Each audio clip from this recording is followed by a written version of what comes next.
अस्सलाम वालेकुम। आज हम डिस्कस करेंगे प्रेपोजिशंस। और आपको पता है कि प्रेपोजिशंस वो वर्ड्स होते हैं that are used in a sentence to show the relation of a noun. ठीक है, अब रिलेशन ऑफ अ नाउन का मतलब क्या है?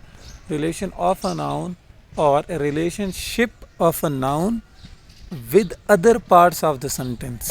ठीक है, a preposition is a grammatical element यानी a word or a phrase that establishes the relationship between a noun or a pronoun and another part of the sentence. noun के साथ भी हो सकता है यानी अली, अहमद, आमना, आयशा, और pronoun के साथ भी he, she, it, we, they.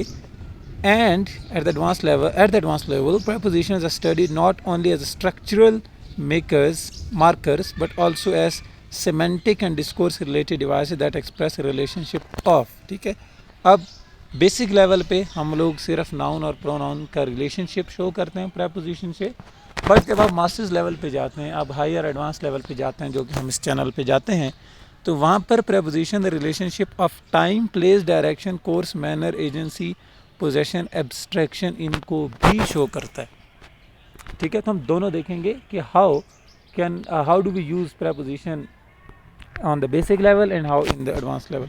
The word preposition originates from the Latin word preponere, meaning to place before, यानी पहले आना, किसी चीज़ को किसी चीज़ से पहले रखना preposition कहलाता है। सबसे पहली जिसकी कैरेक्टरिस्टिक है बेटा कि ये नाउन और प्रोनाउन को प्रीसीड करता है, इट प्रीसीड्स अ नाउन और a pronoun, forms a prepositional phrase। Obviously जब भी कोई फ्रेज preposition से स्टार्ट होता है that is called a prepositional phrase। For example, in the class, at the station, towards the school, इन सब में क्या है आपके सामने एक preposition स्टार्ट करा, इन, ऑन, टूवर्ड्स, एट, तो ये prepositional phrases हैं।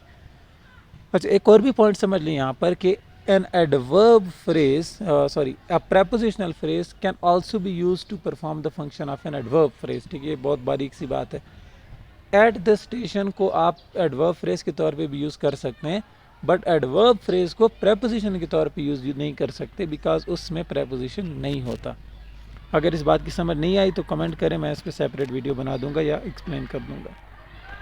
ठीक है, हम इसकी एग्जांपल देखते हैं। The book is on the table, the book is on the table, the book subject है, इज़ वर्ब है, ऑन द टेबल, ये द टेबल अगेन नाउन है, ऑब्जेक्ट है, ऑन प्रेपोजिशन है।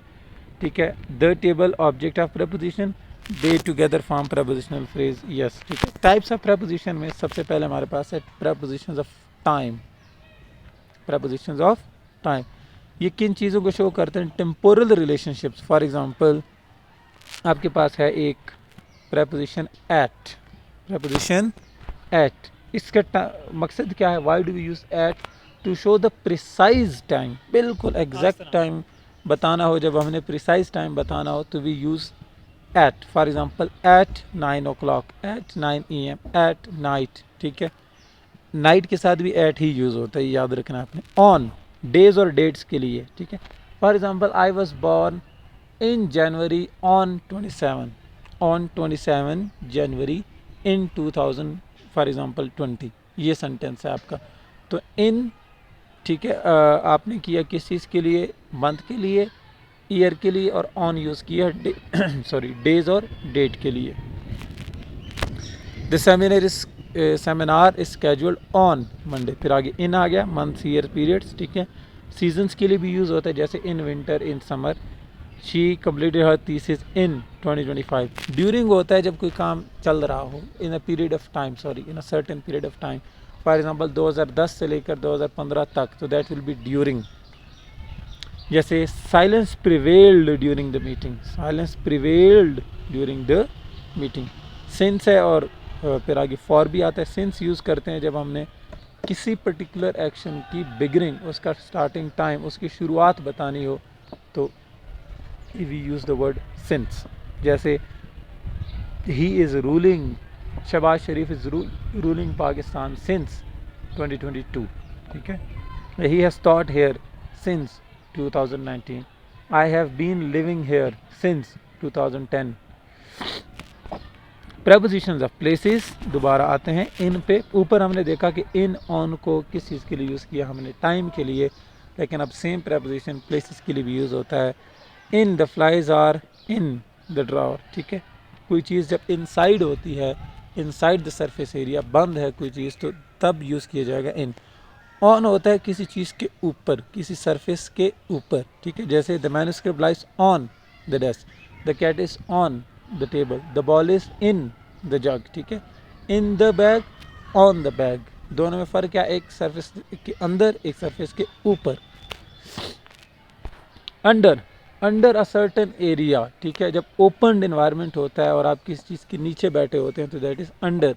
जैसे the drug addicts were lying under the 6th road bridge, आपने अगर पिंडी से हैं तो 6th रोड ब्रिज देखा होगा, वहाँ अक्सर ड्रग एडिक्ट्स होते हैं, तो they were under the 6th road bridge, ठीक है। The cat is under the table. Between, you already know what is between, ठीक है। बिसाइड का मतलब होता है किसी चीज़ के साथ, किसी चीज़ के साथ, लेफ्ट राइट जब होता है तो उसको बिसाइड कहते हैं। For example, she set beside the professor. Preposition of direction, ये बहुत इंपॉर्टेंट है। Mostly people make mistakes while using preposition of direction.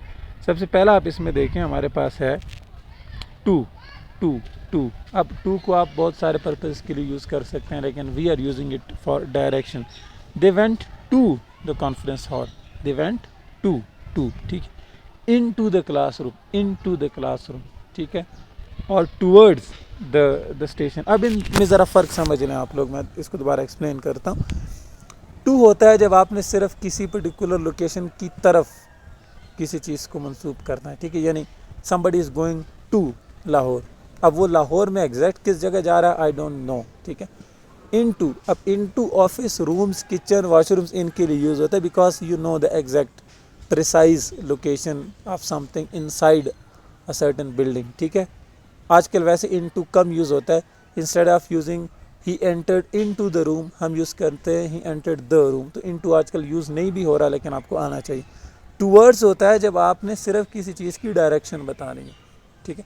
For example, he went towards the railway station, he did not go to the railway station, he just towards. अब हो सकता है railway station के back side पे cricket stadium हो सकता है ना। So might be he is going to the railway station, to the cricket stadium and towards the railway station. So you can say, आपसे किसी ने पूछा कि आपने असलम को देखा है, तो आप उसको कहते हैं वो वॉशरूम गया है, he went to the washroom. और आप उसको कहते हैं he went towards the washroom, वो वॉशरूम की तरफ गया है। इट मीन्स कि आपने उसको ये कहा है कि वो इस तरफ गया है, but I don't know where did he go, ठीक है। ये डिफरेंस है टू और टूवर्ड्स का। और इन टू का मैंने आपको बताया कि रिडंडेंट हो रहा है धीरे धीरे, तो आप भी इसको कम करें यूज़। थ्रू होता है दरमियान में से किसी चीज़ का आना, ठीक है। The river flows through the valley, through the city, he walks through the jungle, etcetera. Compound prepositions होते हैं, मोर देन वन वर्ड्स जब आते हैं तो वो कंपाउंड प्रपोजिशन बन जाते हैं। आपके सामने लिखे हुए हैं। अब कंपाउंड प्रपोजिशन में और प्रपोजिशनल फ्रेज में फ़र्क क्या है? फ़र्क कोई भी नहीं है, इनको दोनों को सेम पर्पज़ के लिए ही यूज़ किया जाता है, ठीक है। अच्छा, फंक्शंस आपको आते हैं ऑलरेडी कि रिलेशनशिप शो करता है। The child said beside his mother, child और मदर के दरमियान में रिलेशन क्या है? That he was sitting, where was he sitting, beside. Agency, कोई चीज़ कैसे, किसने, ठीक है, लिखी। इंस्ट्रूमेंट और एजेंसी में फ़र्क देख लें। जब आप कोई काम किसी चीज़ के थ्रू करते हैं तो वो इंस्ट्रूमेंट होता है, ठीक है। और जब आप कोई काम किसी ने किया होता है तो वो एजेंसी होती है। जैसे the poem was written by John Keats and the door was opened with a key, ठीक है। अगर ये कहते हैं कि the door was opened by me, तो फिर हम कहते हैं कि ये क्या है, एजेंसी है। लेकिन हमने कहा कि the door was opened with a key, ठीक है, तो ये क्या है, इंस्ट्रूमेंट हो गया। कॉजेज़ के लिए यूज़ होता है, ठीक है। Succeed through Perseverance, how did he succeed through Perseverance, show cause है। पोजेशन और एसोसिएशन को भी शो करता है। अ friend of mine, mine, of mine, of mine, ठीक है। अच्छा, यहाँ पर एक और लास्ट चीज़ जो हमने देखनी है वो ये है कि what are the common errors in preposition. ये रही, ये बहुत इंपॉर्टेंट है। सबसे पहला कॉमन एरर ये है, और ये फिक्स प्रपोजिशन है, इनको आपने ऐसे ही याद रखना है। सो अगर हम आपको ये भी ना बताएं तो कौन बताएगा। इनकरेक्ट प्रपोजिशन चॉइस होती है। हम डिस्कस के साथ अबाउट कभी भी यूज़ नहीं करते। आप कॉल करते हैं किसी को, यार are you free tomorrow, I want to discuss something, ये नहीं होगा कि I want to discuss about something, ठीक है। अपने बॉस को आप मैसेज करते हैं, sir I want to discuss an issue with you, I want to discuss the matter, not about an issue, about the matter. तो डिस्कस के साथ कभी भी अबाउट नहीं आएगा। मैरिड विद हर नहीं होता, मैरिड टू हर होता है। अगर आपने कभी ग्लैडिएटर मूवी देखी है तो उसका लास्ट डायलॉग आता है इस क्लाइमेक्स में कि my name is Maximus Decimus Aurelius, और आगे चलते चलते फिर वो कहता है कि husband to a murder wife, father to murdered son, ठीक है, and I will have my vengeance वगैरह वगैरह। तो उसने ये नहीं कहा, उसने जब आप यूज़ करेंगे मैरिज के लिए, रिलेशनशिप्स के लिए, तो विद ही यूज़ किया जाएगा, ठीक है, सॉरी टू ही यूज़ किया जाएगा। मैरिड विद हर नहीं, मैरिड टू हर, ठीक है। इसी तरह अगर आप कहते हैं ना कि वो एक गरीब घर में पैदा हुआ, तो he was born to a poor family, not in a poor family, ठीक है। रिडेंडेंट हो गया, इनटू रिडेंडेंट हो गया। रिक्वेस्ट फॉर जो है रिक्वेस्ट के साथ यूज़ करते थे, ये भी रिडेंडेंट हो गया। पहले आप यूज़ करते थे एंटर इनटू द रूम, अब आप यूज़ करते हैं enter the room. Request for assistance की जगह यूज़ करते हैं request assistance. Interference from native language के advance learners often misuse preposition due to language one interference. For example prefer tea than coffee, ठीक है, prefer tea to coffee आप use करेंगे यहाँ पर, नॉट देन। अब आप कहते हैं ना कि मैं चाय की जगह कॉफ़ी पीता हूँ, तो बजाय इसके कि आप यूज़ करें I prefer coffee in place of या देन कॉफ़ी, ठीक है, तो आप यूज़ करेंगे टू कॉफ़ी वगैरह वगैरह, ठीक है। नॉर्म्स चॉम्स्की ने इसको कुछ इस तरह से लिखा था कि preposition contribute significantly to deep and surface syntactic structures. In cognitive linguistic, prepositions are viewed as conceptual markers of spatial and metaphorical relationships, ठीक है। So this is all about prepositions. Hopefully आपका ये टॉपिक क्लियर हो गया होगा। If there are any sort of confusions or questions in your mind, you can ask in the comments. We'll meet with another video tomorrow, inshallah. Subscribe to the channel, share with your friends. Thank you very much for watching. Allah Hafiz.